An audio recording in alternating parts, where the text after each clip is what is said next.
बीती रात जिस समय पूरा देश भारत के विश्व विजेता बनने का जश्न मना रहा था, जिस समय देश में होली और दिवाली एक साथ मनाई जा रही थी, जिस वक्त सभी धर्मों के लोग भारत के चैंपियन बनने का उत्सव मना रहे थे, उसी समय मध्य प्रदेश के इंदौर में दो समुदायों के लोग आमने सामने हो गए। इंदौर की महू में जब कुछ लोग भारत की जीत की खुशी में जुलूस निकाल रहे थे तो अचानक हिंसा शुरू हो गई। हिंसा उस समय शुरू हुई जब जुलूस मस्जिद के सामने से निकल रहा था। लोग पत्थरबाजी करने लगे, गाड़ियों में आगजनी की गई। 1.5 से 2 घंटे तक हिंसा का यह दौर चलता रहा। इस दौरान गाड़ियों, दुकानों और घरों को निशाना बनाया गया। पत्थरबाजी की घटनाओं में कई लोग घायल भी हुए हैं। एक पक्ष का कहना है कि मस्जिद के सामने धार्मिक नारे लगाए गए, मस्जिद में सुतली बम फेंका गया जिसकी वजह से हिंसा की शुरुआत हुई। वहीं दूसरे पक्ष का दावा है कि बिना किसी उकसावे के पत्थरबाजी की शुरुआत कर दी गई। उन्हें भारत की जीत का जश्न मनाने से रोका गया। पुलिस ने मौके पर पहुंचकर हालात को काबू करने के लिए पूरी ताकत लगा दी। कई थानों की पुलिस हिंसा की जगहों पर पहुंची और दंगाइयों को खदेड़ा। पुलिस की इन्हीं कोशिशों का नतीजा है कि आज फिलहाल हालात ठीक हैं। बीती रात के बाद हिंसा की कोई घटना सामने नहीं आई है, लेकिन इस हिंसा ने कई सवाल खड़े कर दिए हैं। वो महू जिसकी पहचान संविधान निर्माता बाबा साहब आंबेडकर की जन्मस्थली के रूप में है, वो महू जो ब्रिटिश राज के दौरान दक्षिणी कमान की 5वीं डिवीजन का मुख्यालय हुआ करता था, आज हिंसा के कारण चर्चा में बना हुआ है। आज महादंगल में पूछेंगे आखिर जीत के जश्न पर पत्थरबाजी क्यों? मैच के बहाने माहौल को कौन बिगाड़ रहा है? क्या महू की घटना होली से पहले पत्थरबाजी का ट्रेलर है? सवाल यह भी है कि जीत के जश्न में धार्मिक नारों का आखिर क्या काम? क्या धार्मिक नारे दूसरे धर्म के लोगों को चिढ़ाने का हथियार बन गए हैं? सवाल यह कि क्या हिंसा की साजिश पहले से रची गई थी क्योंकि भारी तादाद में पत्थर मिले हैं? पुलिस को हिंसा की भनक पहले से क्यों नहीं लगी? और सवाल यह भी है कि आधी रात की पत्थरबाजी का सच क्या क्योंकि एक दूसरे पक्ष लगातार एक दूसरे को घेरने के कवायद में लगे हुए हैं? महादंगल की चर्चा का सिलसिला शुरू करने से पहले वार पलटवार सुनिए।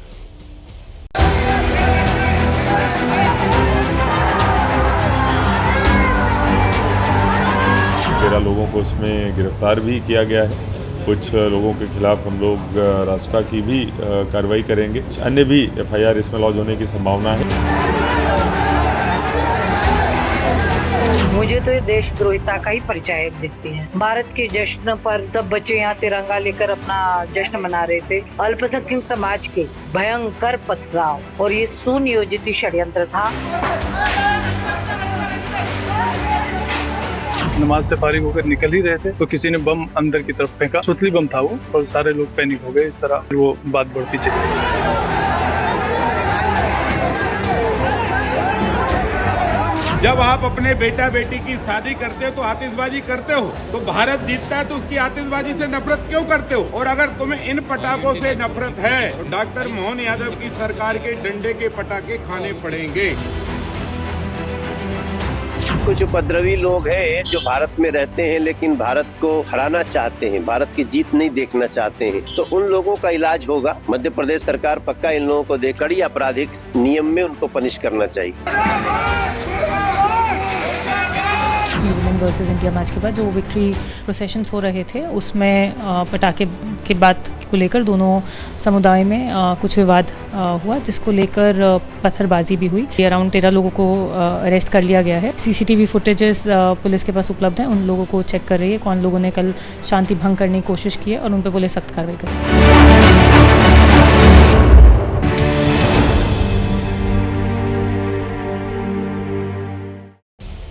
अब सवाल यह है कि चैंपियन बना भारत तो कौन कौन हुआ आहत? हिंसा की शुरुआत कैसे हुई? इतनी बड़ी तादाद में पत्थर वहां पर कैसे इकट्ठे हो गए? LIU जो लोकल इंटेलिजेंस यूनिट होती है उसको कानो कान इस बाबत खबर क्यों नहीं मिली?